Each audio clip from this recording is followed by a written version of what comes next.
ven estos niños? Están en clase en 1932, en París. Y también estos, por la misma época, en Birmingham, Ámsterdam y Berlín. ¿Se han fijado en los edificios? Todos tienen ventanas enormes, o directamente muros abatibles. Son las conocidas como escuelas al aire, también llamadas en la época escuelas antituberculosis. Instituciones especialmente diseñadas para prevenir y combatir una pandemia que venía asolando muchas grandes ciudades durante el siglo XIX y principios del XX, y en las que, como en París, llegó a ser la causa de la muerte de la mitad de los jóvenes fallecidos en todo el siglo XIX. Y es que, durante décadas tras el descubrimiento del bacilo de la enfermedad por Robert Koch, lo único que se supo es que la bacteria era infecciosa, que sobrevivía en los lugares más oscuros y polvorientos, y que el sol y el aire limpio y el reposo mejoraban a los pacientes. Por eso, todos los grandes arquitectos y diseñadores de la época se lanzaron a diseñar hospitales con ventanas más grandes, sanatorios con enormes terrazas, viviendas elevadas para huir de los gérmenes y muebles aerodinámicos donde el polvo no se pudiera esconder. Y así nació la arquitectura modernista, el gran ejemplo de cómo las pandemias han dibujado desde siempre la forma de nuestras ciudades.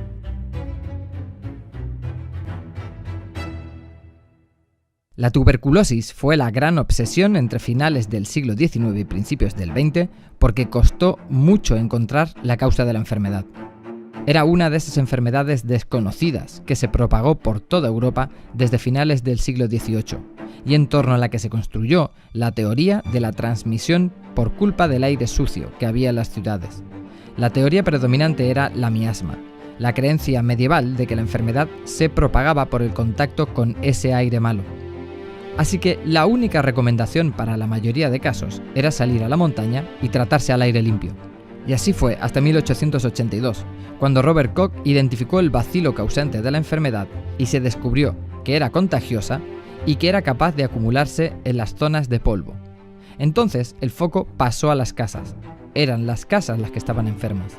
Los primeros protocolos recomendaban a los pacientes que al llegar a casa se eliminaran las alfombras, las cortinas, se encalaran las paredes, se abrieran las ventanas y se eliminara todo lo que acumulara el polvo. Con la idea central del saneamiento de los espacios para combatir la enfermedad, los arquitectos modernos empezaron a hacer edificios blancos con grandes ventanales, con terrazas para tomar el sol, para hacer ejercicio. Pensamos las ciudades desde muchos puntos de vista, pero una de las cosas que se tiende a olvidar es que las ciudades realmente están hechas de capas y capas de respuestas precisamente a epidemias, a amenazas de enfermedad de todo tipo. Y lo que es muy interesante es que estos arquitectos, como Le Corbusier, como Gropius, como Neutra, como todos ellos, constantemente hacen referencia a la tuberculosis. No es que digan, es que nos gusta más así, no, están diciéndolo. La arquitectura del siglo XIX es como un viejo sofá lleno de tuberculosis, o hay que levantar las casas del suelo con pilotis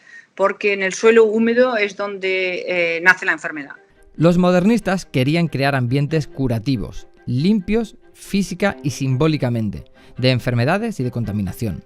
El sanatorio Paimio del finlandés Alvar Aalto se convertiría en el gran referente de las construcciones hospitalarias, con sus edificios repletos de ventanales y terrazas. Mientras, Le Corbusier diseñaba la ultramoderna Villa Savoye, pintada de blanco clínico, con habitaciones suspendidas con pilotis sobre la tierra, para huir de los gérmenes de debajo.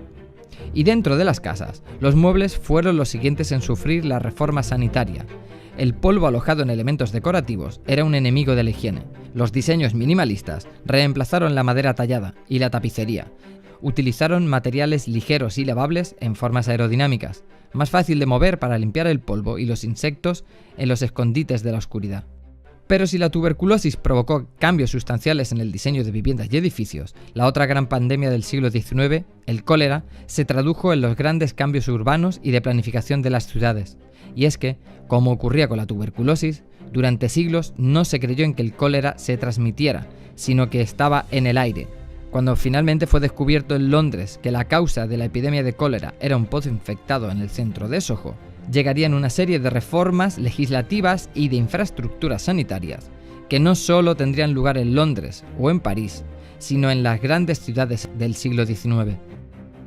Incluso cuando Le Corbusier, en términos de la ciudad, propone cortar el centro de París y extraerlo en una especie de operación quirúrgica, habla de este París histórico, tubercular Paris, París tubercular. Cuando Le Corbusier llega a Barcelona y también propone un plan de saneamiento, y se llamaban así, de saneamiento del centro de Barcelona, también es así. O sea, él propone mantener las calles más importantes del casco histórico y realmente limpiar detrás y eliminar todos estos densidad urbana donde se transmitía la tuberculosis. Con los años y el avance de la ciencia médica, llegaron versiones más avanzadas de antibióticos y antivirales, y el uso de la arquitectura para tratar las enfermedades infecciosas disminuyó. Pero hoy, con la pandemia del COVID-19, el mundo ha vuelto a sentirse tuberculoso en cierto modo. Los hospitales no estaban pensados para soportar la enorme avalancha de enfermos, ni diseñados para tratar enfermedades de tan alto contagio. A la población se le ha pedido que cambie de ambiente, se le ha pedido que se quede dentro, en sus casas, y ha trasladado la oficina al hogar, que no estaba preparada para ello. Y con la llegada de la nueva normalidad y el distanciamiento social, todos los espacios públicos se tienen que adaptar para ser más preventivos e higiénicos.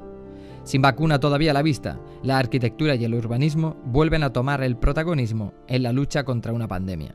¿Cuánto cambiará de una forma permanente? Depende también de cuánto tarde esta situación. Si nos liberamos de esto pronto, pues seguramente no tendrá tanta repercusión.